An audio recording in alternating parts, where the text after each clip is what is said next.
In the quiet fields of Sichuan, China, in the year 1986, a team of archaeologists made a discovery that would shatter everything we thought we knew about ancient China.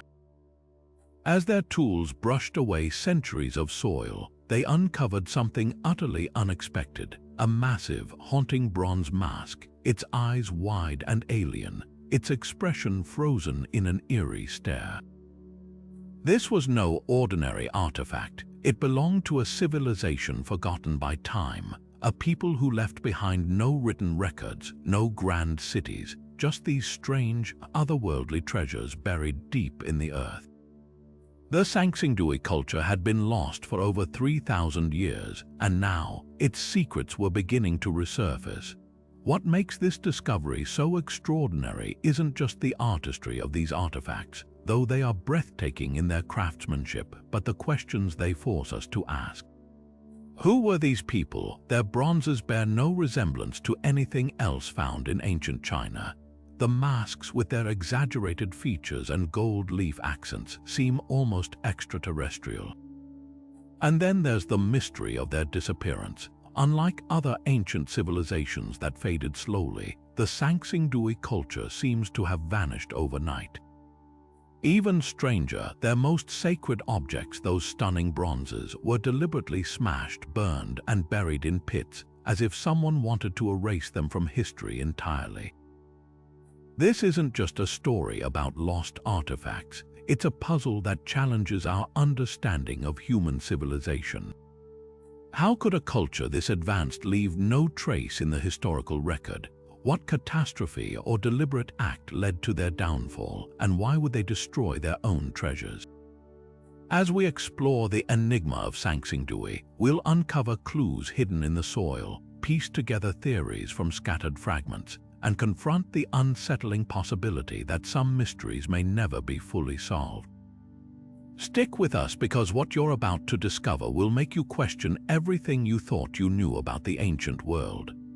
The first whispers of Sanxingdui's buried secrets emerged not in a grand archaeological expedition, but in the hands of a farmer tilling his land near Guanghan in the 1920s. When his plow struck something hard, a jade artifact unlike anything seen in the region, he had no idea he'd just uncovered the first thread of a mystery spanning millennia. For decades, these chance finds puzzled locals, occasionally surfacing in fields, but it wasn't until the 1980s that archaeologists took serious notice. Then, in 1986, workers digging clay for bricks unearthed something that would change history: a cache of broken bronze fragments. What followed was a full-scale excavation, revealing two massive sacrificial pits brimming with treasures no one could have anticipated. Pit 1 and Pit 2 yielded artifacts so bizarre they defied all expectations. Life-sized bronze heads with angular, almost serpentine features stared up at the archaeologists, their hollow eyes lined with traces of gold leaf. Towering bronze trees, some over 10 feet tall, twisted upward like something from a myth. And then there were the masks, oversized, with protruding pupils and ears that seemed to stretch beyond human proportions. One gold mask, so thin it shimmered like paper, clung to the remnants of a wooden figure long since decayed. The craftsmanship was masterful, yet utterly alien. These weren't the refined ritual vessels of the Shang dynasty, China's dominant Bronze Age culture. This was something else entirely. Even more baffling was what wasn't there: no writing, no inscriptions, not a single clue to tell us who these people were. The artifacts bore no resemblance to anything from neighboring civilizations. The bronze alloys used were unique, their techniques advanced yet distinct. And the way these objects were buried, smashed, scorched, and stacked in layers, suggested a ritual unlike any seen before. Had this been a mass destruction of sacred objects, a desperate act to appease the gods, or something darker? Theories swirled, but one thing was clear: Sanxingdui's creators had vanished without a trace, leaving behind only these haunting relics and a mystery that would take decades to untangle. Radiocarbon dating has placed Sanxingdui's golden age squarely between 1200 and 1100 before the Common Era, right when the mighty Shang dynasty was dominating China's central plains. But here's where the mystery deepens. While the Shang left behind detailed oracle bones and sprawling cities, their contemporaries at Sanxingdui flourished in eerie silence. The technology to create those staggering bronzes didn't come from nowhere. This was a society at its peak, one that mastered metallurgy, art, and possibly even astronomy, given the celestial motifs on their artifacts. Yet unlike the Shang, whose legacy unfolded over centuries, Sanxingdui's brilliance was snuffed out abruptly. The evidence lies in the soil itself. Sediment layers near the sacrificial pits tell a story of sudden catastrophe. Some researchers point to traces of violent upheaval, cracked earth, shifted strata hinting at earthquakes that might have devastated the region. Others note the peculiar way artifacts were shattered, as if struck in a frenzy. Could internal revolt have torn this society apart? Or was it an invading force erasing Sanxingdui so thoroughly that even their conquerors left no record? What's most haunting is the contrast. The Shang endured, evolving into the Zhou dynasty, their history meticulously preserved. But Sanxingdui's people vanished so completely, their very name was forgotten until modern times. Those pits of broken treasures aren't just graves for objects, they're a time capsule of desperation, a civilization's final act before slipping into darkness. Whether quakes, war, or rebellion doomed them, one thing is certain: their disappearance wasn't gradual. It was a door slamming shut on one of history's most enigmatic cultures. The bronzes of Sanxingdui aren't just artifacts, they're feats of engineering that push the boundaries of what we thought possible for their time. Take the towering statues, some standing over 8 feet tall, their hollow cores meticulously designed to distribute weight while maintaining an otherworldly elegance. The casting techniques alone are staggering. Unlike the Shang dynasty's reliance on piece mold casting, Sanxingdui's artisans perfected dendritic casting, a method so precise it allowed them to create intricate branching designs that resembled delicate tree roots or veins. This wasn't just craftsmanship, it was metallurgical genius, and the alloys themselves, uniquely blended with trace elements that don't match any known Bronze Age sources in China. Whoever these people were, they weren't borrowing technology, they were innovating it. Then there's the artistry. While Shang bronzes celebrated the natural world with their dragon motifs and animal masks, Sanxingdui's creations feel like they're from another dimension. The oversized masks with their bulging eyes that seem to strain from their sockets and ears stretched to impossible lengths defy human anatomy. One theory suggests these exaggerated features represent deities or shamans in a trance state, their distorted forms capturing the moment they communed with the divine. Others argue they depict mythical beings, a pantheon lost to time. Whatever their meaning, they share no artistic lineage with their Shang contemporaries. It's as if Sanxingdui's artisans were guided by a vision entirely their own. What's equally telling is what's missing. Unlike other Bronze Age cultures, which left behind weapons, tools, and everyday items, nearly every Sanxingdui bronze uncovered has a ritual purpose. There are no plowshares, no swords, just an eerie focus on the sacred. The giant trees, thought to symbolize a cosmic axis linking heaven and earth, or the bronze altars that might have held offerings to forgotten gods. This was a society that poured its resources not into conquest or utility, but into the unseen. The burning and breaking of these objects before burial only deepens the enigma. Were they destroyed to release their spiritual power?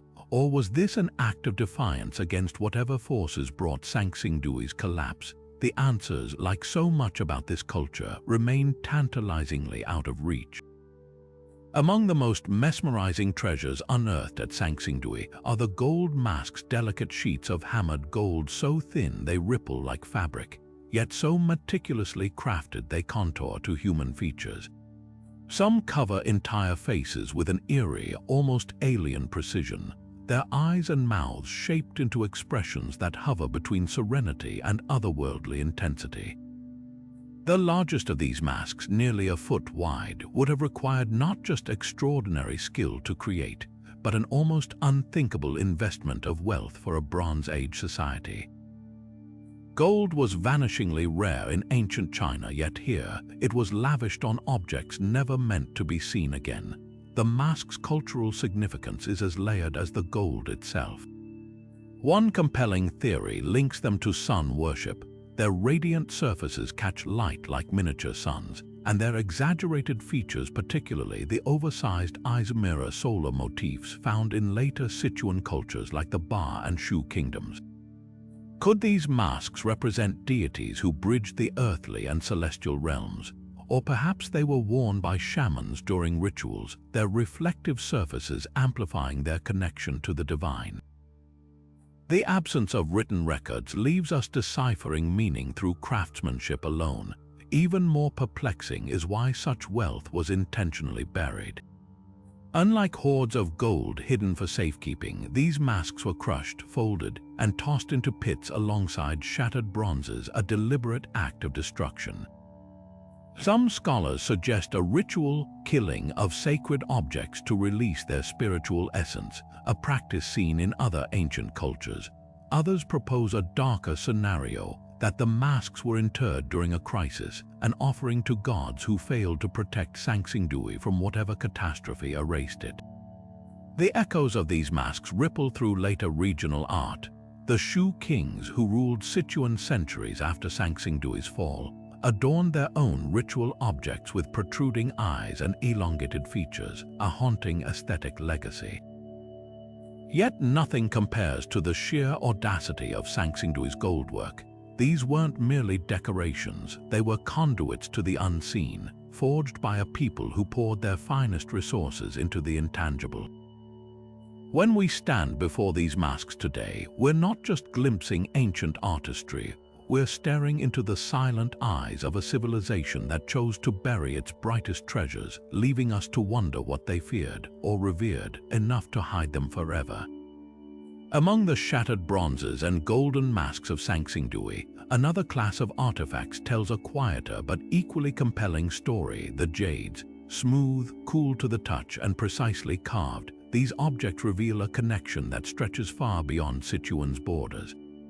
The most striking are the jade Kong tubes with square outer sections and circular inner cores, their surfaces etched with fine geometric patterns.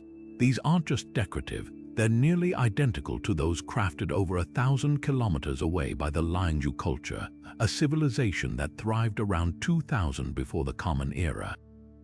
How did Liangzhu's signature jade designs end up in Sanxingdui's pits 1,500 years later? The answer might rewrite our understanding of ancient China's interconnectedness. Jade doesn't occur naturally in Sichuan, it had to be imported, likely from regions like the Yangtze Delta where Liangzhu once flourished.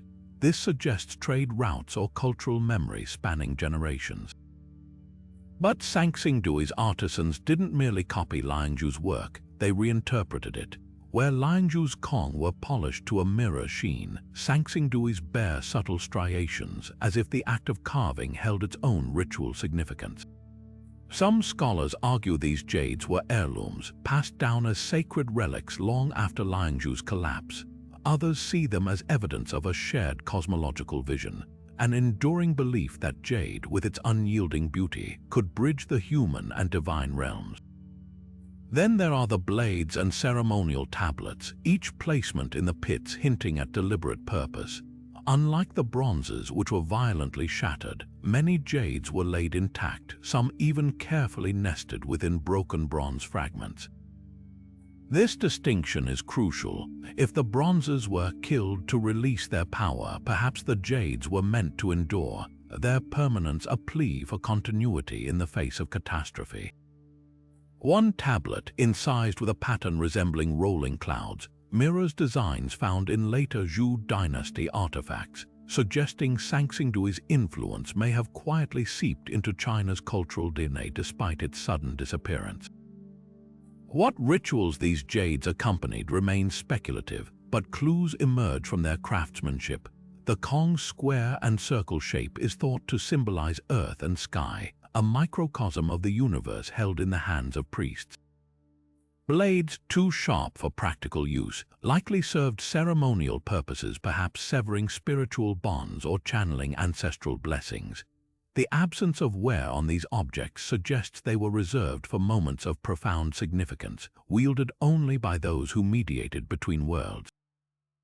Sanxingdui's jades are more than artifacts. They're fragments of a dialogue between civilizations separated by time and space. Whether traded, inherited, or rediscovered, their presence whispers of a network of ideas far more intricate than we'd imagined. And in their quiet precision, they offer a counterpoint to the bronze's flamboyant mystery, proof that this culture's genius lay not just in spectacle, but in the solemn, enduring language of stone. The sacrificial pits at Sanxingdui aren't just archaeological sites, they're scenes of deliberate, almost theatrical destruction. Pit 1 and Pit 2, discovered just months apart, held thousands of fragments. Bronze heads split cleanly down the middle, towering trees snapped at their bases, masks folded as if crumpled by invisible hands. But this wasn't random violence. Every broken piece was meticulously arranged, layered with burned elephant tusks and heaps of cowrie shells, the latter once prized as currency. The pattern is unmistakable. This was a systematic dismantling of a civilization's most sacred objects, carried out with eerie precision. The burning adds another layer of mystery. Charred ivory fragments suggest intense, controlled fires, not the chaos of war. Some bronzes bear heat marks so severe they warped the metal, yet they were still carefully placed alongside unburned artifacts. This wasn't haphazard destruction, it was a ritual, a choreographed farewell. One prevailing theory points to ancient beliefs about killing objects to release their spiritual essence. Across many Bronze Age cultures, from the Celts to the Shang, breaking weapons or treasures before burial was thought to send their power into the afterlife. Could Sanxingdui's pits be a grand version of this practice? The layering supports this bronzes at the bottom, then ivory, then cowrie shells, as if each stratum represented a different offering to unseen forces. But there's a darker interpretation, the sheer scale of destruction, the equivalent of burning a kingdom's crown jewels, hints at desperation. Was this a last-ditch effort to appease angry gods during a famine or invasion? Or evidence of a conquering force erasing Sanxingdui's identity? The absence of human remains rules out mass slaughter, but not cultural annihilation. Strikingly, neighboring civilizations left no records of such a conquest, leaving us with a haunting possibility that Sanxingdui's people orchestrated their own ritual suicide, shattering the symbols of their world rather than letting them fall into foreign hands. The cowrie shells deepen the puzzle. Found in vast quantities, they weren't native to Sichuan. These sea treasures had to be transported over mountains from distant coasts. Their inclusion suggests an offering of immense wealth, perhaps to buy favor or safe passage. Yet they're mixed with ash, as if wealth itself was being sacrificed. This duality, precious objects destroyed with care, defies easy explanation. Whether spiritual surrender or violent erasure, these pits are a message in fragments, a civilization's final act whispered in broken bronze and burned ivory. And the precision of their arrangement leaves no doubt. Whoever created this burial wanted it to mean something. The question is whether we'll ever decipher what. While the Shang dynasty left behind thousands of oracle bones inscribed with detailed divinations, the silence from Sanxingdui is deafening. Not a single scrap of writing has been found among its treasures, no royal decrees, no prayers to ancestors, not even mundane records of trade. This absence is staggering for a civilization capable of casting 8-foot-tall bronze trees and hammering gold into masks thinner than paper. The Shang used writing as the backbone of their statecraft, etching questions to the gods onto turtle shells and ox bones, then recording outcomes with meticulous precision. Their script evolved directly into modern Chinese characters, a continuous thread linking past and present. But Sanxingdui's people, they spoke to the cosmos through metal and stone alone. Some scholars argue the etched symbols on a handful of jade artifacts might hint at a proto-writing system, delicate lines that could be more than mere decoration. One Kong bears a sequence of marks resembling running water or rolling clouds, while a ceremonial blade displays a row of angular notches. Are these the fleeting shadows of a lost script? Or simply ritual motifs never meant to convey language? The debate rages because the implications are enormous. If these marks represent early writing, Sanxingdui might have developed its own system independently of the Shang, only to vanish before it could mature. Yet without longer inscriptions or contextual clues, these symbols remain as enigmatic as the masks staring blankly from museum cases. The later Shu kingdom, which rose in Sichuan centuries after Sanxingdui's fall, adds another layer to the puzzle. Shu's artifacts bear a distinctive script curving, almost bird-like characters unrelated to Shang writing. Could this be a distant echo of Sanxingdui's unrecorded language? The stylistic leap is vast, but the geographical overlap tantalizes. Perhaps Shu's scribes inherited fragments of a once oral tradition, adapting it into new forms. Or maybe they created their script from scratch, leaving Sanxingdui's true voice forever locked in those silent bronzes. What's undeniable is how radically Sanxingdui's choice to forego writing reshapes our understanding of ancient power. The Shang used written records to administer their kingdom, their script a tool of control as much as communication. Sanxingdui's rulers, by contrast, seem to have wielded symbolism as their primary language, their authority expressed through the hypnotic glare of gold masks and the towering presence of bronze gods. In a world where most ancient states leaned on writing to consolidate power, Sanxingdui stands apart, proving that awe can be as potent as any written decree. The absence of words forces us to listen harder, to read the messages they left in fire and metal instead of ink. And those messages whisper that some truths transcend alphabets woven not in characters, but in the deliberate silence between one shattered artifact and the next. Beneath the scattered treasures and ritual pits of Sanxingdui lies another marvel. The bones of a city so advanced its very layout defies expectations. Excavations have revealed vast earthen walls stretching over 3.7 square kilometers, dwarfing many contemporary settlements and rivaling even the Shang dynasty's capital at Anyang. These weren't haphazard barriers, they were engineered defenses, their rammed earth cores compacted with such precision that portions still stand today, 3,000 years later. Inside these walls, the city unfolded in layers, residential clusters, workshops buzzing with bronze casting and jade carving, and at its heart, a raised platform where timber-framed palaces once loomed. The scale suggests more than a village. This was a metropolis, a hub of power and innovation. The sophistication of its infrastructure stuns modern archaeologists. A network of drainage channels lined with carefully fitted stones wove through the city, diverting monsoon rains with an efficiency unmatched in Bronze Age China. Some conduits ran beneath buildings, evidence of centralized urban planning.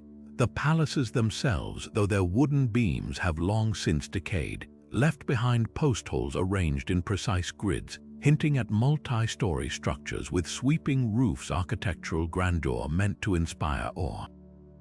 Near these complexes, pits filled with elephant tusks and ritual bronzes suggest spaces where ceremonies unfolded, blending governance with the sacred. Who orchestrated this urban masterpiece? The absence of obvious fortifications points to a society less concerned with invasion than with cosmic order. Unlike the Shang, whose cities bristled with military symbolism, Sanxingdui's rulers may have derived authority from spiritual mastery. The alignment of certain structures with celestial events, solstices or star patterns hints at priest kings who interpreted the heavens. A gold scepter fragment, etched with motifs resembling divine figures, fuels theories of a theocracy where rulers doubled as intermediaries to the gods. Yet contradictions linger. The city's wealth, evident in imported jade and gold, implies robust trade networks, yet no markets or storehouses have been identified. Was this a cult center, its economy devoted solely to ritual, or does its missing commercial district lie buried, awaiting discovery? The larger mystery endures. A city this advanced, this meticulously planned, left no chronicles of its administration. Its governance whispers through architecture alone, a silent testament to power wielded not through conquest, but through the sacred geometry of walls and the rhythm of ritual. In the end, Sanxingdui's urban plan may be its most eloquent artifact, a map of a civilization that revered the unseen as fervently as it shaped the earth beneath its feet. Centuries after Sanxingdui's mysterious collapse, a new power rose in Sichuan, the Shu kingdom, whose legends and artifacts eerily echo the lost culture's legacy. Take King Kong, the mythical founder of Shu, described in ancient texts with bulging eyes that could see 1,000 miles, a striking resemblance to Sanxingdui's wide-eyed bronze mask. Was this just coincidence or a deliberate nod to the older civilization's iconography? The parallels deepen at Jinsha, a Shu archaeological site where artifacts seem to whisper Sanxingdui's influence. Here, bronze trees with twisting branches mirror the towering arboreal sculptures found in Sanxingdui's pits, though smaller in scale. Gold masks, too, reappear, less monumental but unmistakably carrying forward the tradition of hammering gold into ritual objects. Even the bird motifs, so prominent in Sanxingdui's art, take flight again in Shu's jade carvings, as if the past had fluttered into the present. But was this continuity or conquest? The archaeological record offers conflicting clues. At Jinsha, there's no evidence of violent destruction between layers, no ash-strewn ruins to suggest invasion. Instead, Shu's artifacts feel like a quieter evolution, adapting Sanxingdui's visual language with softer lines and new materials. Yet the abrupt disappearance of Sanxingdui's signature grand bronzes hints at a rupture. One theory suggests the Shu may have been peripheral allies or vassals who inherited fragments of Sanxingdui's culture after its fall, blending them with their own traditions. Another posits a more sinister takeover. That Shu's rise came at Sanxingdui's expense, its people absorbing the defeated culture's symbols to legitimize their rule, much like Rome repurposed Greek gods. The truth may lie in the land itself. Sichuan's geography, ringed by mountains, created an isolated cultural cauldron where ideas simmered for centuries. Sanxingdui's artisans could have fled upheaval, bringing their techniques to Shu's emerging centers, or perhaps refugees intermarried with local tribes, passing down ritual knowledge orally until it resurfaced generations later. The Shu's own writing system, with its fluid, avian-like characters, offers tantalizing hints. While linguists debate any direct link to Sanxingdui's unrecorded language, the script's visual playfulness mirrors the older culture's artistic boldness. What's undeniable is how Sanxingdui's ghost lingers in Shu's art. A jade plaque from Jinsha, carved with a sun wheel motif nearly identical to designs on Sanxingdui's gold discs, suggests more than mimicry, it implies reverence. Even the Shu's burial practices, though less theatrical than Sanxingdui's sacrificial pits, retain traces of that older world. Jade blades placed carefully with the dead, echoing the same belief in stone's spiritual power. Whether through blood or borrowed memory, the Shu seem to have carried forward a whisper of what was lost, wrapping it in new myths like King Kong's prophetic eyes. In the end, the connection between these two cultures isn't just about shared symbols, it's a testament to how civilizations, even in collapse, refuse to vanish entirely. Their echoes linger, waiting for later hands to reshape them into something familiar, yet undeniably new. Could the haunting bronzes and golden masks of Sanxingdui have been inspired by distant cultures? Some scholars point to the site's ivory artifacts as evidence of Southeast Asian connections. After all, elephants didn't roam Sichuan in the Bronze Age. The tusks, some over 6 feet long, likely came from territories in modern-day Vietnam or Thailand, suggesting trade routes stretching thousands of miles. Even more provocative are comparisons to Mesopotamia's goldwork. The thin, shimmering masks bear an uncanny resemblance to those worn by ancient Sumerian priests, while the wide-eyed statues evoke the staring deities of Mesopotamian temples. Could there have been a cultural thread linking these distant civilizations? Yet Sichuan's mountainous terrain makes such far-flung contact unlikely. The region sits cradled by the Himalayas and the Tibetan Plateau, natural barriers that would have discouraged casual exchange. Instead of looking outward for explanations, consider the innovations bubbling within Sichuan itself. The bronze alloys at Sanxingdui have a distinct chemical signature, higher lead content than Shang dynasty bronzes, proving local experimentation. The exaggerated facial features on sculptures. They mirror the dramatic masks still used in Sichuan's indigenous Qiang ceremonies today, hinting at an unbroken artistic tradition. Then there's the gold. While it's tempting to connect Sanxingdui's masks to Mesopotamia's golden votive objects, the craftsmanship tells a different story. Sanxingdui's artisans hammered gold into sheets thinner than a millimeter, a technique requiring specialized tools not found in the Near East. The mask's elongated ears and elongated eyes, meanwhile, find no direct parallels elsewhere. They're wholly unique, shaped by a world you were only beginning to decipher. The debate ultimately hinges on what we consider foreign. Even if ivory came from afar, the way Sanxingdui's artisans transformed it, carving it into intricate cylindrical ornaments unlike anything in Southeast Asia, speaks to local genius adapting outside materials. Similarly, while golden masks appear globally, their specific symbolism, perhaps tied to solar worship in Sichuan's mist-shrouded valleys, reflects a deeply rooted cultural vocabulary. Rather than seeing Sanxingdui as a receiver of influences, we might better understand it as a crucible, a place where geography enforced isolation but imagination defied borders, creating art that feels both ancient and eerily ahead of its time. Among the most breathtaking artifacts unearthed at Sanxingdui are the towering bronze trees, some stretching over 13 feet tall, their branches twisting upward like frozen flames against an unseen sky. These aren't merely decorative sculptures, they're portals to another way of seeing the world.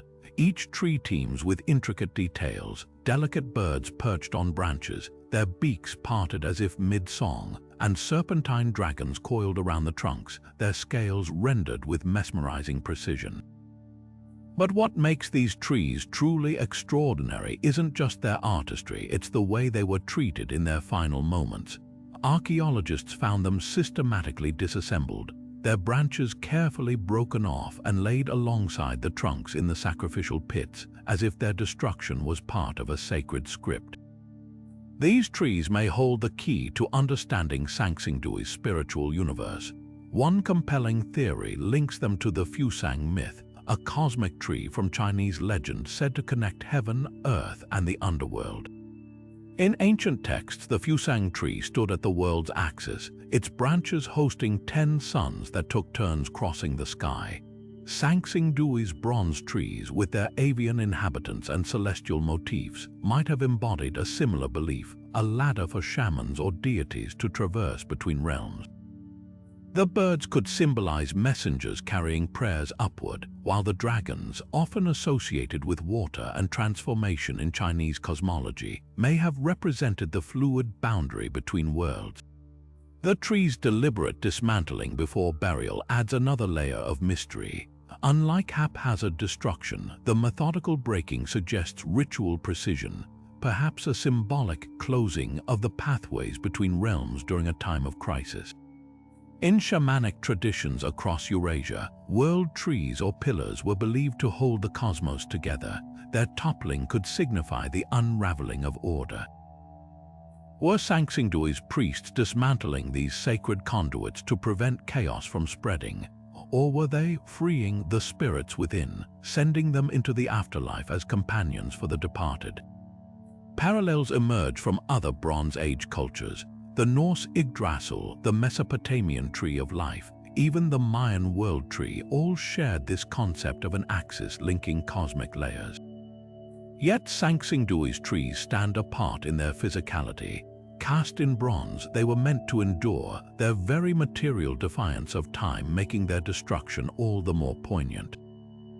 The bird's wings, so finely detailed they seem ready to flutter, and the dragon's sinuous bodies, frozen mid-movement, create a dynamic tension, as if the artist sought to capture the moment between one breath and the next.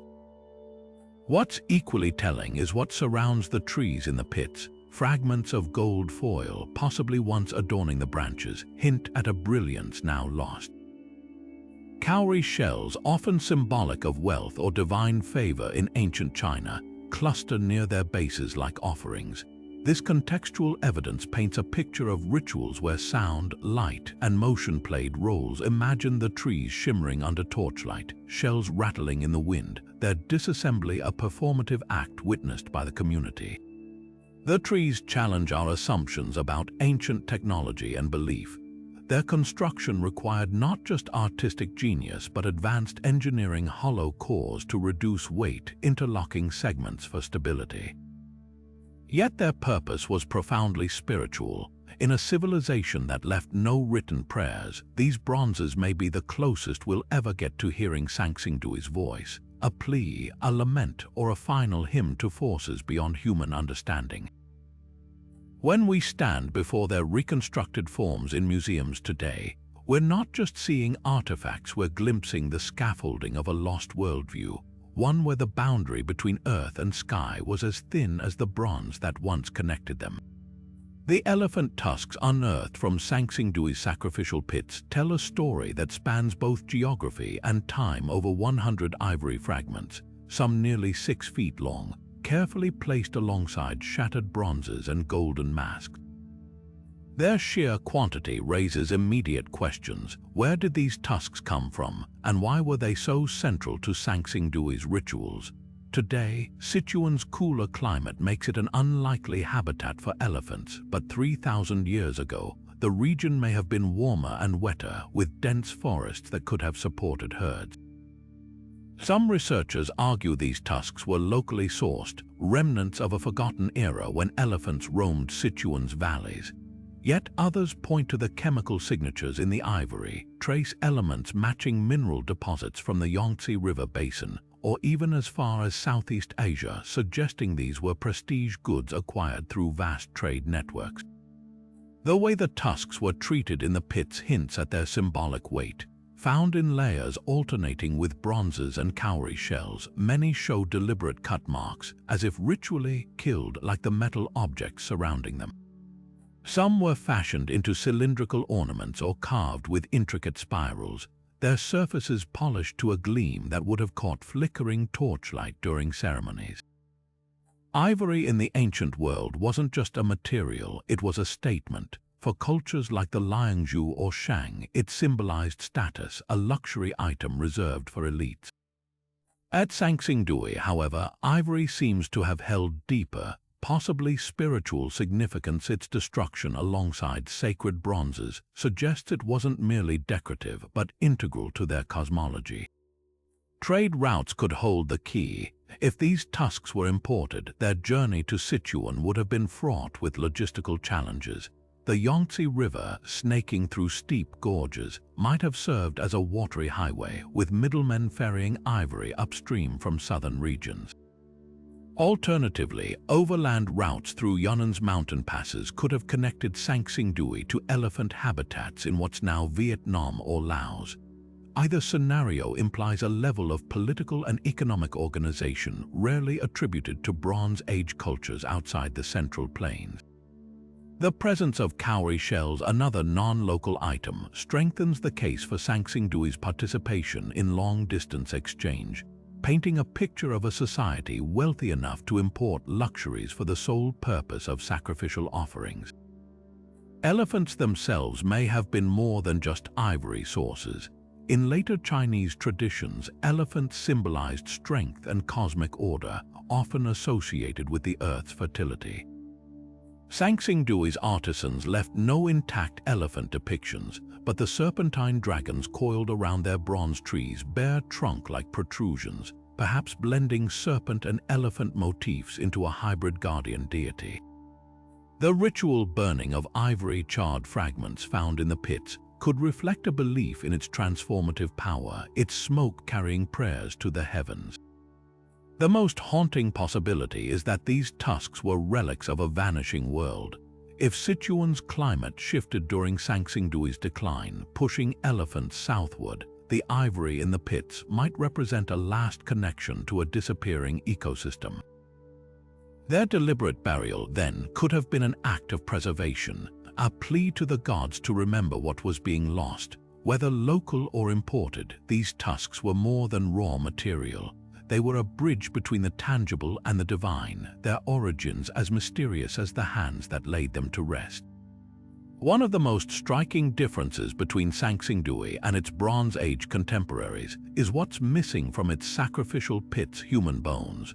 While the Shang dynasty left behind gruesome evidence of ritual killings, with mass graves containing headless skeletons and inscribed oracle bones detailing sacrifices of war captives, Sanxingdui's pits hold no such remain. Not a single fragment of human bone has been found among the shattered bronzes, burned ivory, and cowrie shells. At first glance, this suggests a startling contrast. Where the Shang practiced ritual violence on a staggering scale, Sanxingdui's ceremonies may have been bloodless, focused on symbolic destruction rather than human life. But is this absence truly evidence of a more peaceful society? Or are we missing something? Consider the sheer theatricality of Sanxingdui's rituals. The bronzes weren't merely discarded, they were mutilated with precision, their fragments arranged like actors in a carefully staged performance. Some masks were folded inward, as if swallowing their own faces, while bronze heads were split cleanly down the middle, the symmetry of their destruction implying ritual intent. Could this meticulous violence have been a substitute for human sacrifice? In other ancient cultures, from the Vikings' blood eagle to the Aztecs' flaying rituals, the destruction of sacred objects sometimes accompanied or replaced the taking of life. Sanxingdui's artisans may have believed that by killing these inanimate proxies, they were releasing spiritual energy as potent as any blood offering. Yet the absence of human remains could also reflect archaeological luck or loss. Sanxingdui's pits were discovered by chance, and only a fraction of the site has been excavated. What if the missing evidence lies just beyond the current dig sites? The Shang's sacrificial victims were often buried in separate pits near royal tombs, a pattern that might hold true for Sanxingdui if its necropolis remains undiscovered. There's also the unsettling possibility that any human remains were deliberately obliterated. The pit's layered burns and acidic soil conditions could have dissolved bones over millennia, leaving only the more durable bronzes and jades behind. The later Shu kingdom adds another wrinkle. While Shu's artifacts echo Sanxingdui's artistry, their burial sites include human sacrifices, skeletons arranged in poses suggesting ritual restraint. If Shu inherited aspects of Sanxingdui's culture, did they adapt its practices to include bloodshed? Or was Sanxingdui always an outlier, a civilization that rejected sacrificial norms in favor of symbolic destruction? The answer may lie in the artifacts themselves. Those wide-eyed masks with their hollow stares could represent ancestors or deities watching over the living, intermediaries who made human offerings unnecessary. The towering bronze trees linking earth and sky might have served as channels for communication with the divine, rendering physical sacrifices obsolete. Or perhaps Sanxingdui's rulers wielded a different kind of power, one that demanded tribute in gold and bronze rather than blood. Until new evidence emerges, this absence remains as enigmatic as the culture itself. a silence that speaks volumes about how little we truly understand the complexities of the ancient world. What if Sanxingdui's disappearance wasn't the work of invaders or revolt, but something far more elemental, a climate disaster so severe it shattered the foundations of their world? Geologists studying Sichuan soil layers have uncovered disturbing clues. Sediment cores drilled near the ancient city reveal bands of coarse gravel dating to around 1100 before the Common Era, evidence of violent flooding that could have swept through the Chengdu Plain with devastating force. These weren't gentle seasonal overflows. The deposits suggest torrents powerful enough to reshape entire landscapes. Imagine water surging over those earthen walls, swamping workshops where bronze masters once labored, tearing apart the very timbers of their towering temples. But there's a twist in this flood narrative. Just 50 kilometers east, lakebed sediments tell a contradictory story, layers of cracked mud and mineral deposits signaling prolonged drought. This stark contradiction hints at a climate system gone awry, where once reliable monsoon rains became erratic, unleashing catastrophic floods in one valley while parching another. Tree ring data from the Tibetan Plateau adds weight to this theory, showing unusually narrow growth rings during this period, a telltale sign of environmental stress. For an agricultural society like Sanxingdui, dependent on consistent harvests to support its artisan class and elite, such instability would have been catastrophic. A single failed growing season might strain their reserves, but consecutive years of drought and deluge that could unravel civilization itself. The seismic record complicates the picture further. Sichuan sits atop the long-mentioned fault zone where tectonic plates grind against one another. Geological surveys have identified liquefaction features, layers of soil that behave like quicks, and during earthquakes dating to roughly the same era as Sanxingdui's collapse. Could a major quake have triggered secondary disasters? Earthquakes in mountainous regions often dam rivers with landslides, creating temporary lakes that later burst with horrific force. The combination of tremors destabilizing Sanxingdui's structures, followed by floodwaters breaching their defenses, might explain both the layered destruction in the pits and the lack of human remains. Bodies could have been washed far downstream in the chaos. Then there's the famine hypothesis. Pollen analysis from Sanxingdui's era shows a dramatic shift in plant species, from crops like millet to hardier wild grasses, suggesting agricultural collapse. Starvation drives desperate choices. Perhaps the decision to shatter their most sacred bronzes wasn't ritual, but survival, melting down precious objects to trade for grain with distant communities. The ivory and cowrie shells in the pits take on new meaning here, not offerings to gods, but the last unsellable remnants of a once great trade network. Migration patterns offer circumstantial support. Around this time, archaeological sites in neighboring Yunnan show an influx of new pottery styles and metalworking techniques, possibly refugees bringing Sanxingdui's knowledge with them. Yet the climate catastrophe theory leaves lingering questions. If floods or drought destroyed Sanxingdui, why didn't survivors return when conditions improved? Sichuan's fertile soil would have remained valuable. The answer might lie in broken trust, not just in the land but in the spiritual order. When nature itself turns against a theocratic society, when prayers for rain bring only dust and petitions for calm summon storms, faith in rulers and gods alike can crumble faster than earthen walls. The careful placement of shattered artifacts suggests some retained belief until the end, that breaking their world was the only way to save it.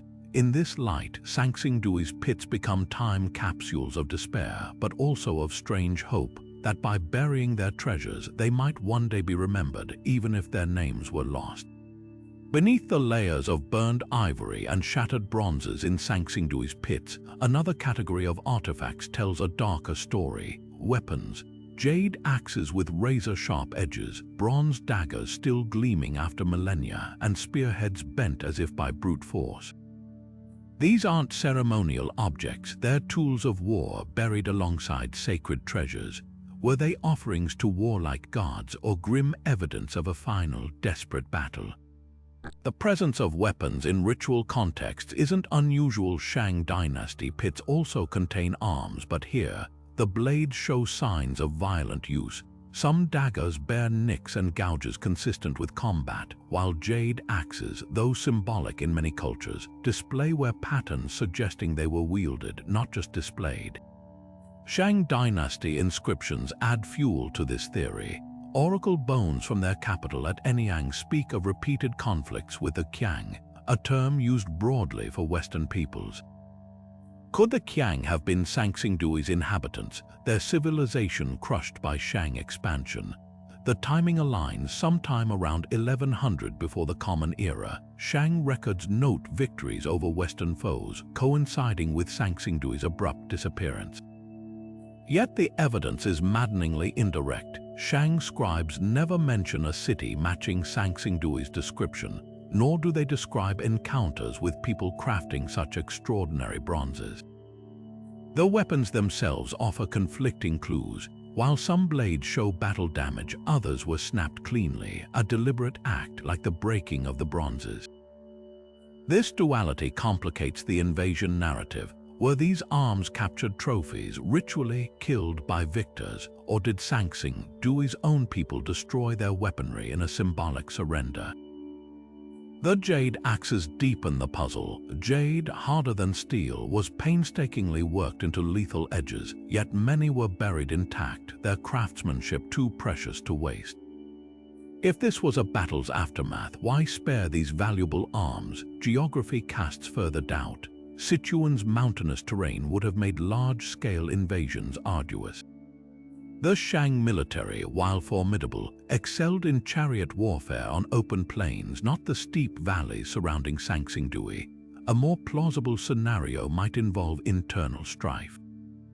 The city's sheer size hints at possible class divisions, elites commissioning golden masks while laborers toiled in workshops. Could rebellion have torn the society apart? Weapon marks on human remains would settle the debate, but without bones, we're left reading violence only in metal and stone. Perhaps the truth lies between extremes. Sanxingdui's end may have been a collision of pressures, climate shifts straining resources, earthquakes rattling faith in rulers, and opportunistic raids from outsiders exploiting weakness. The weapons in the pits could represent all these forces, some broken by invaders, others sacrificed by desperate priests seeking divine intervention. In this light, the daggers and axes aren't just tools of war, they're fragments of a society's last chaotic moments, buried not to erase history but to bear witness to it. The Shang dynasty's disdain for neighboring cultures is no secret. Their oracle bones dismiss outsiders as barbarians, unworthy of respect or record. But what if their contempt went beyond words? Around 1100 before the Common Era, around the time Sanxingdui vanished, something curious appeared in Shang bronze workshops, a sudden infusion of artistic experimentation.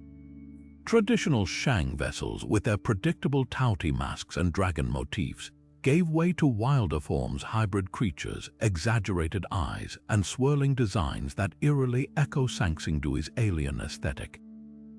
Was this mere coincidence or evidence of a darker cultural exchange? Consider the logistics. Shang rulers were expansionists, their armies constantly pushing into new territories. If they encountered Sanxingdui's artisans, masters of techniques, the Shang had never seen why kill them when they could be co-opted. Captive craftsmen might explain the abrupt stylistic shifts in late Shang bronzes. Imagine bronze smiths from Sichuan, forced to adapt their visionary styles to Shang tastes, blending serpentine dragons with Central Plains traditions.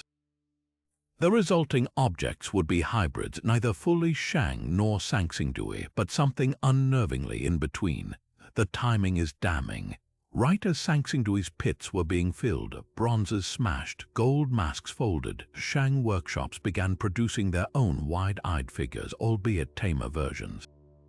A bronze head from Anyang, though less angular than Sanxingdui's, shares that same hollow gaze, as if the artist was working from half-remembered descriptions.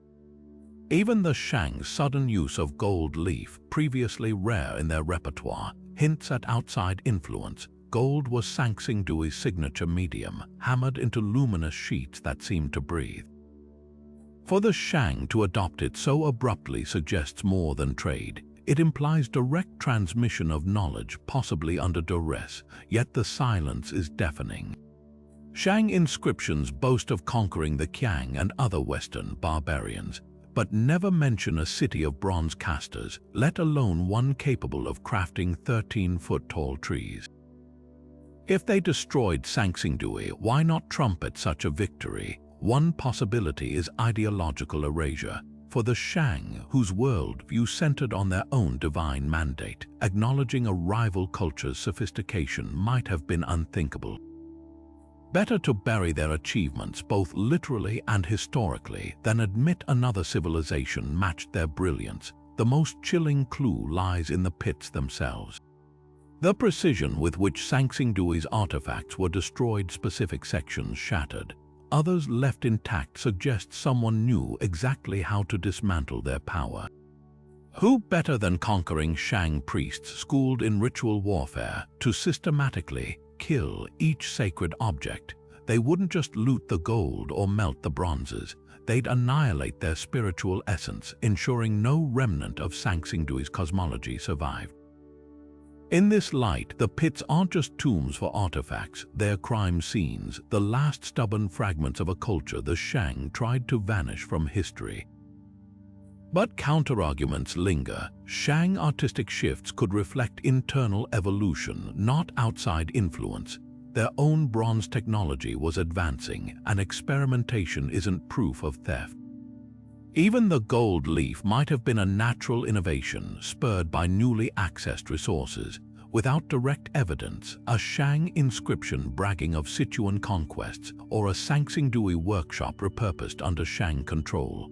The theory remains tantalizing but unproven. Perhaps the truth is subtler than outright conquest. Sanxingdui's collapse might have scattered its artisans, some fleeing eastward where their skills were absorbed by Shang masters. The stylistic echoes could then be whispers of refugee knowledge, not trophies of war. Or maybe Shang scouts encountering a dying city salvaged what techniques they could before earthquakes or floods finished the job. Whatever happened, the artistic record suggests a ghostly handoff, one civilization's end feeding another's transformation, leaving us to untangle what was destroyed, what was stolen, and what simply slipped away in the chaos of history.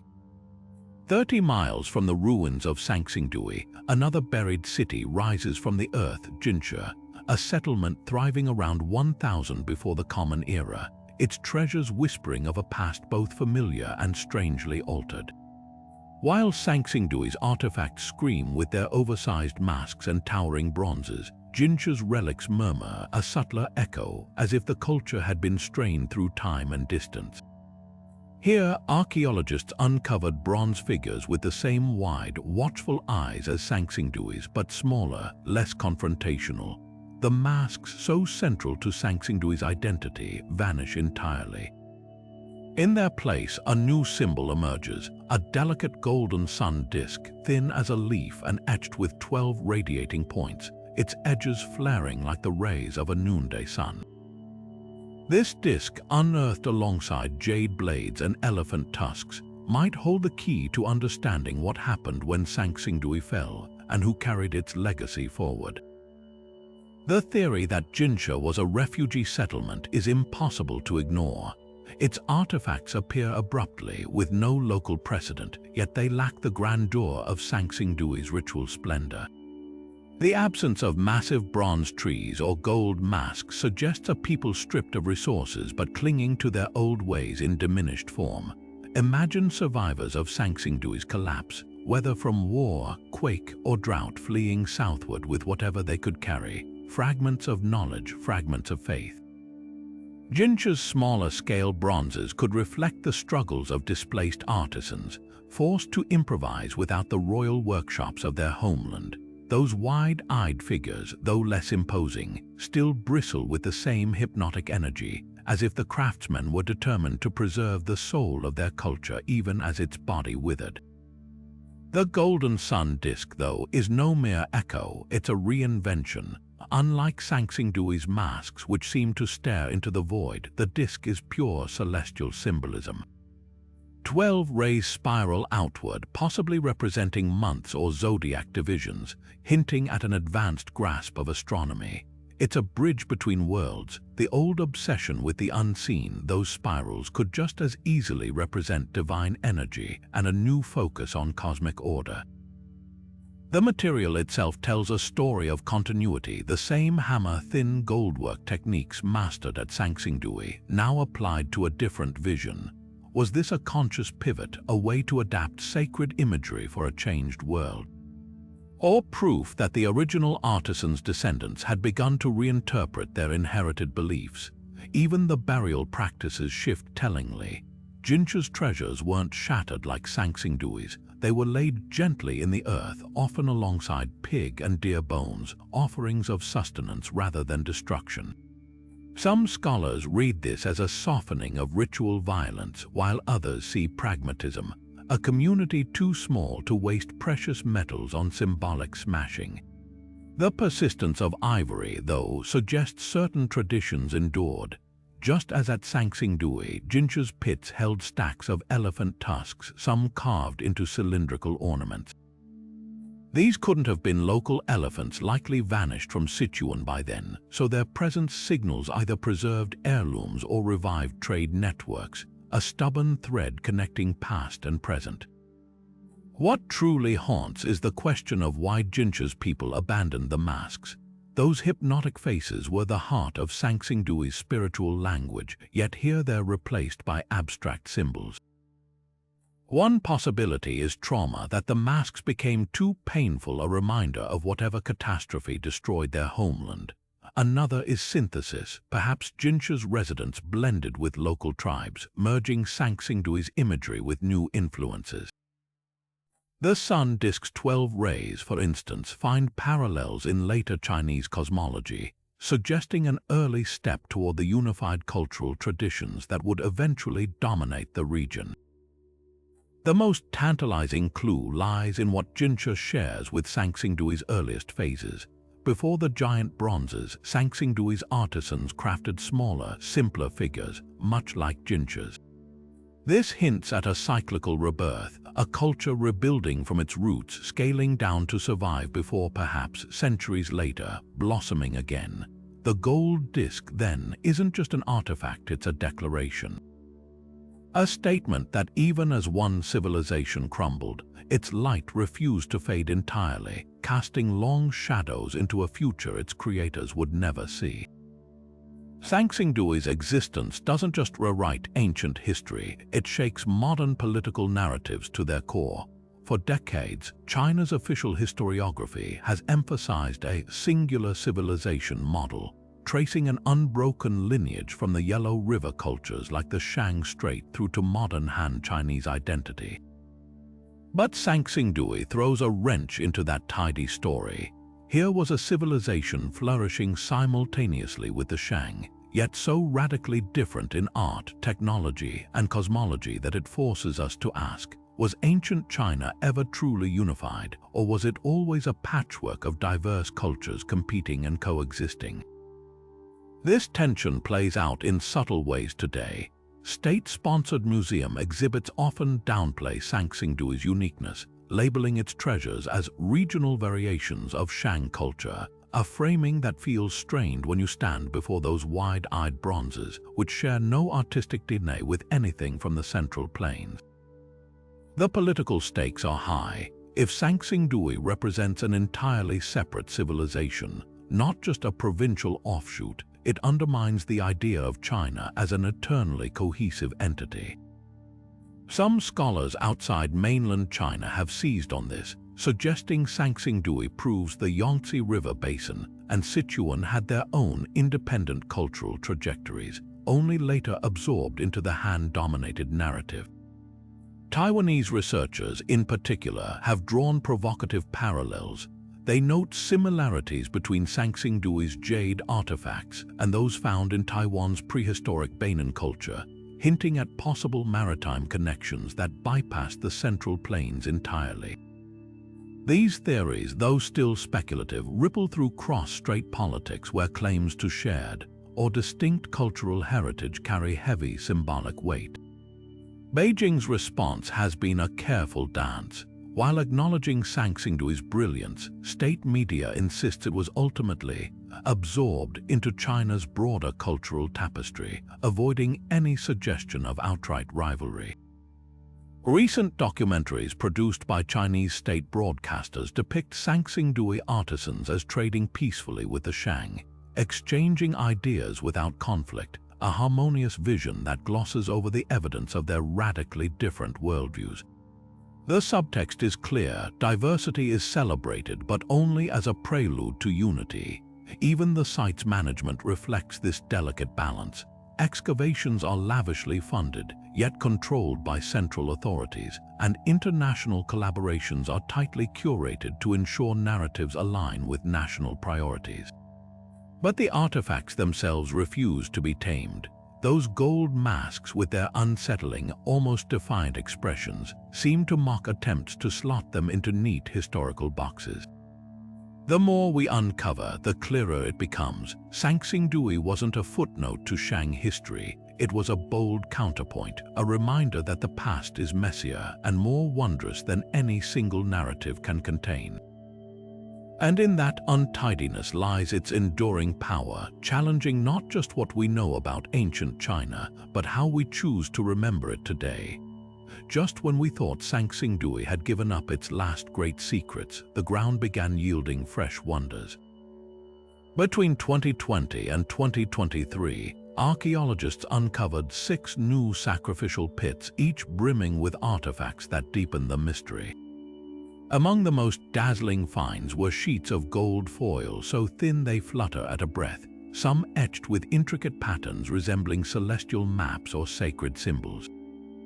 These delicate fragments, buried for millennia, shimmer as if freshly forged, their surfaces still catching the light like whispers from another world. But gold wasn't the only surprise. Pit 8 revealed a bronze altar adorned with mythical beasts, its legs shaped like towering elephants, a nod to the ivory trade that once connected this culture to distant lands.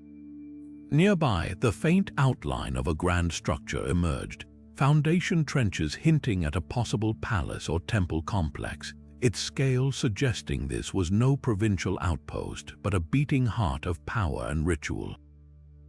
Yet for every answer, a new question sprouts. If this was a royal city, where are its tombs? Unlike the Shang dynasty, with their lavish burial chambers stuffed with chariots and sacrifices, Sanxingdui's elite remained stubbornly absent.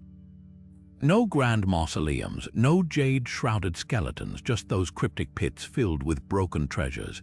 Some theorists argue the sacrificial sites were their tombs, that the smashed bronzes and folded gold served as vessels for the dead's journey.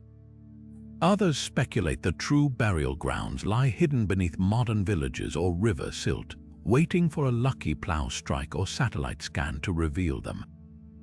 The most tantalizing clue came in 2022. Ground-penetrating radar detected anomalies near the original pit's hollow spaces that could signal a third major deposit of artifacts. Preliminary digs have uncovered charcoal layers and flecks of bronze, but the full extent remains buried. What might lurk in that unseen chamber? More towering statues.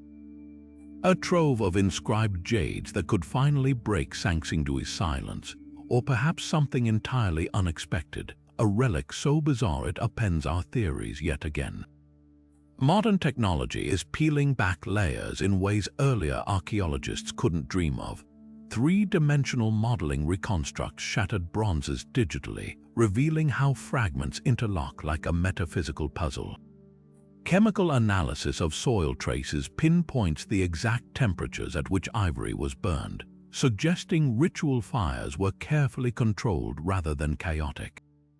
Even the gold foil's origins are coming into focus. Trace elements point to river gold panned from Sichuan's waterways, debunking earlier theories of distant trade. But the greatest revelation may be how much we still don't know. Each excavation season ends with more mysteries than it solves. Why do some pits contain only ivory, others a jumble of bronze and jade? Was that sprawling structure truly a palace or something else entirely? A workshop, a prison, a gateway to the underworld? And why, after decades of digging, does Sanxingdui still feel like a story missing its final page? The earth here holds its secrets close, revealing just enough to keep us hungry. One thing's certain, this isn't archaeology, it's a conversation across 3,000 years, and Sanxingdui isn't done speaking yet. Sanxingdui's abandonment echoes the enigma of other great civilizations that vanished into history's shadows, yet its story stands apart. Take the Maya, whose once bustling cities like Tikal and Palenque were swallowed by jungle vines, their collapse often blamed on drought or warfare. Unlike the Maya, whose descendants still preserve fragments of their language and traditions, Sanxingdui left no linguistic heirs, no oral histories passed down through generations. Their disappearance feels absolute, as if a curtain fell on their world with no encore. Then there's the Indus Valley, another Bronze Age marvel with its grid-planned cities and cryptic script. Like Sanxingdui, they mastered urban engineering and artistry, only to fade mysteriously. But where the Indus script endures on thousands of seals, still tantalizingly undeciphered, Sanxingdui's silence is total. Not a single glyph, not one scratched symbol that might hint at their words. What truly sets Sanxingdui apart is the absence of a clear successor or conqueror. When the Romans fell, their legacy lived on in medieval kingdoms and Latin texts. The Khmer Empire's collapse left Angkor Wat as a beacon for later cultures.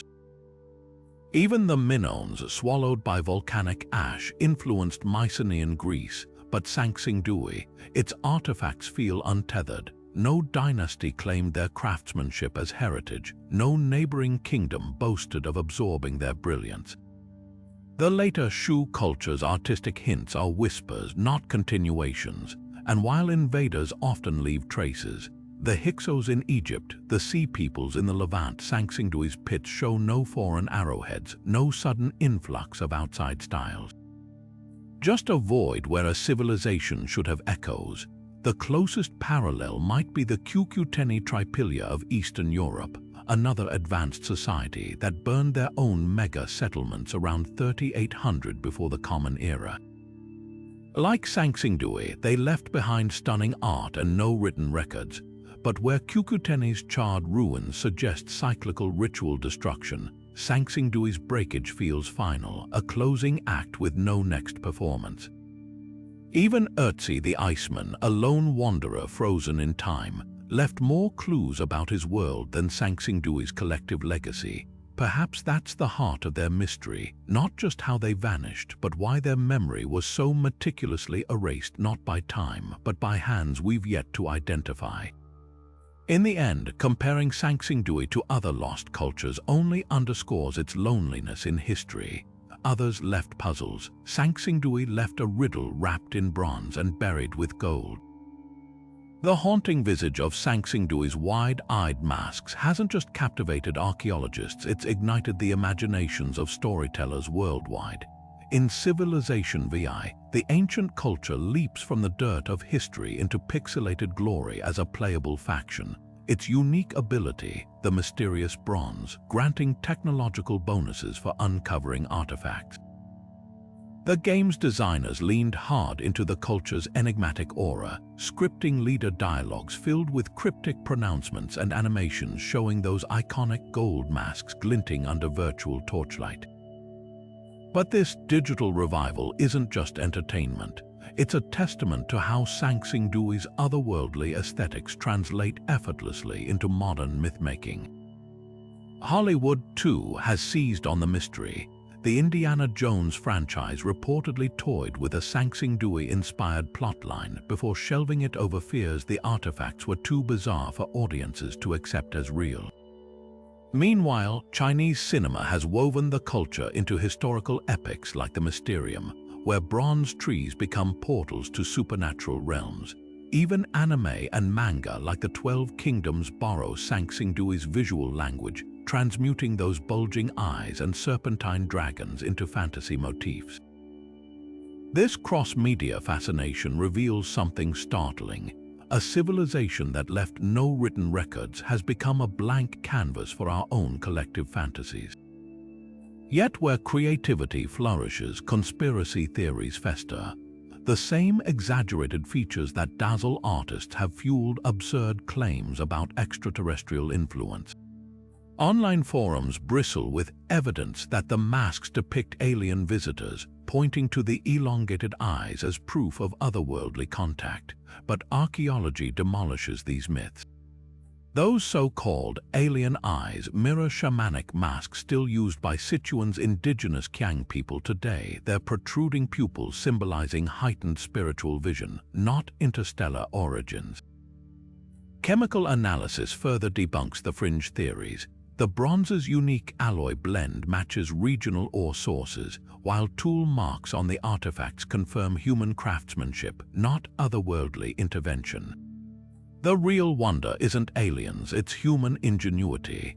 Those mysterious bronze casting techniques, they align with verifiable ancient methods just pushed to dazzling extremes. The gold leaf's thinness, a testament to artisans hammering the metal between leather sheets, a laborious process documented in later Chinese texts.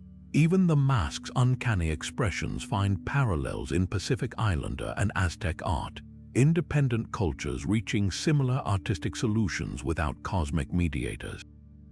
Perhaps the most ironic twist is how these conspiracy theories overshadow Sanxingdui's true marvels. While UFO enthusiasts fixate on eyes, they ignore the bronze tree's astronomical accuracy, or the jade Kong's geometric precision, achievements far more extraordinary than any alien fantasy. The culture's real legacy isn't a puzzle for pseudo-scientists. It's a mirror reflecting humanity's boundless capacity to imagine the divine. Those masks don't stare into space. They gaze inward, challenging us to see the past not through lurid speculation, but through the quiet genius of hands shaping metal and stone into something timeless.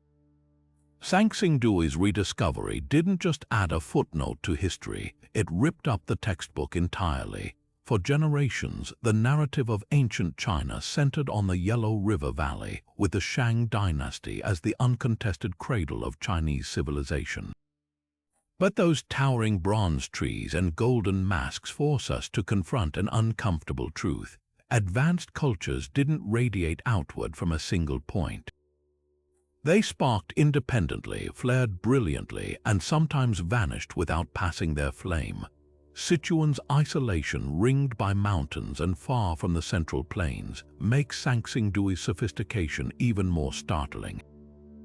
This wasn't some provincial imitation of Shang culture. It was a parallel universe of artistry and belief, one that challenges the very idea of a linear, unified past. The implications stretch far beyond academia. Modern China's national identity rests on a continuity stretching back millennia, a story of cultural cohesion that Sanxingdui complicates. Here was a civilization producing bronzes equal to perhaps surpassing the Shangs, yet with no evidence they shared rulers, gods, or even language.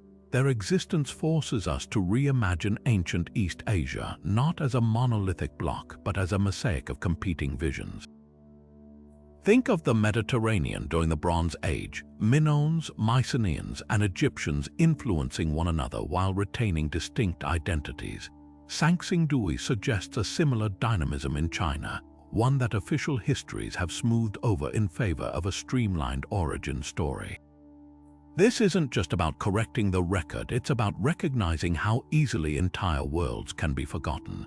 Sanxingdui's near-total erasure mirrors other lost civilizations from the Indus Valley to the Norte Chico of Peru. Their absences share a chilling pattern: no cataclysmic invasion, no singular disaster, but a slow unraveling of the threads holding society together. Climate shifts, internal strife, failed harvests, each strain alone might be survivable, but together they form a noose. Sanxingdui's ritual pits with their meticulously shattered treasures hint at a people trying desperately to bargain with forces beyond their control, their destruction as much a plea as a surrender. What survives says as much about power as it does about art. The Shang wrote their history on oracle bones, ensuring their deeds would echo down the centuries. Sanxingdui's people left no inscriptions, trusting metal and stone to speak for them. That choice determined their fate. Victors don't just rewrite history, they decide which voices are worth remembering. It's a dynamic playing out today, from contested monuments to disappearing languages. Sanxingdui reminds us that cultural memory isn't inevitable, it's fragile, contingent, and often unjust. Yet in their silence, these artifacts speak volumes. The gold mask's unblinking stares seem to ask, who gets to be remembered? Why do some civilizations earn plaques in museums while others fade into footnotes? The answers shape more than our understanding of the past. They dictate whose descendants feel rooted, whose heritage is celebrated. Sanxingdui's rediscovery cracks open space for alternatives, proving that history isn't a single thread but a tangle of possibilities. Every fragment pulled from Sichuan soil whispers that there are always more stories waiting beneath the surface if we're willing to dig. Despite decades of excavation and study, Sanxingdui guards its deepest secrets with the same determination that once sealed its treasures in the earth. Three colossal mysteries loom over every artifact, every shattered bronze, every folded sheet of gold. First, why did a civilization this advanced leave behind no writing? The Shang dynasty etched their history onto oracle bones, while Sanxingdui's artisans channeled their genius into metal and stone, as if words were unnecessary for truths too profound for language. Were their beliefs so sacred they refused to record them? Or did they use perishable materials, bamboo slips or silk scrolls lost to Sichuan's damp climate? Without a Rosetta Stone to bridge the gap, we're left staring into those hollow bronze eyes, searching for meaning in their silence. Then there's the ritual burial itself, the meticulous destruction of what must have been their most prized possessions. This wasn't casual disposal, it was systematic deconstruction. Bronze heads split along symmetrical lines, jade blades laid in precise arrangements, gold masks crumpled with ritualistic care. The scale of this sacrifice defies logic. Imagine a society willingly shattering its crown jewels, burying its technological masterpieces, then walking away.